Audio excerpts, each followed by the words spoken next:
I'm Jimmy Ruiz, and I welcome you to my channel, The Way I See It.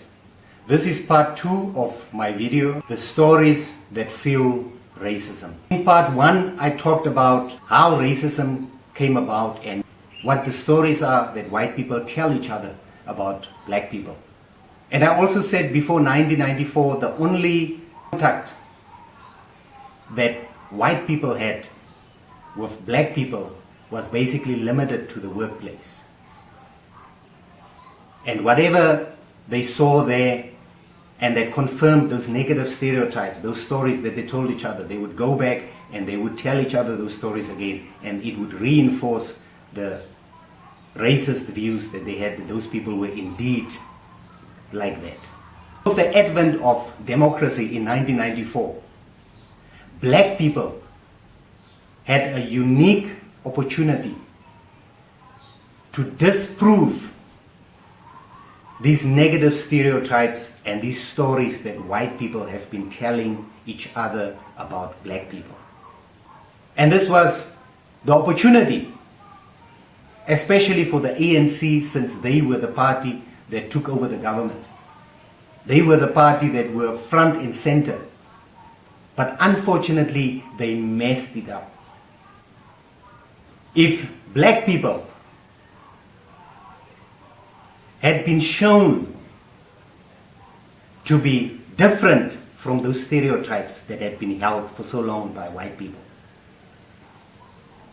if the ANC had appointed competent black people to those positions, if white people had seen competent, excellent, hardworking black people, now that they had more contact with black people, if they had seen the opposite of what they believed black people to be, then slowly they would have gone back to their fellow white people and told them different stories about black people. If they had seen more black people do the opposite of what they believed them to be, they would have gone back and told different stories to their fellow whites. And one by one, the more they heard these stories of black people who were excellent,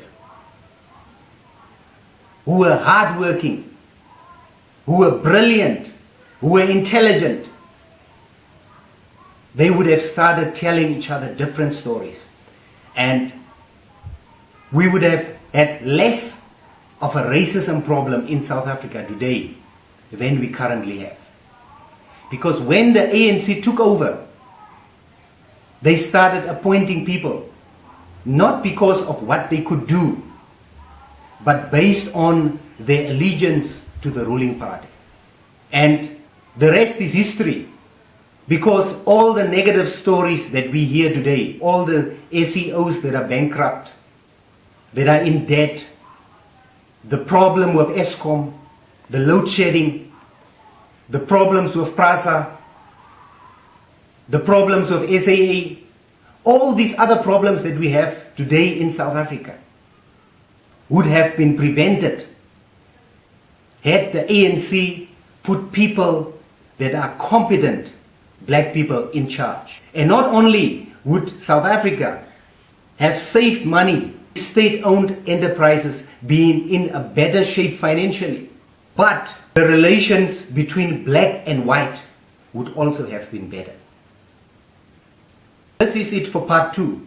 In part 3, I'm going to talk about what we can do today to turn this around so that we can build a better South Africa for all its people, and that we can have better relationships between black and white. Thank you for watching.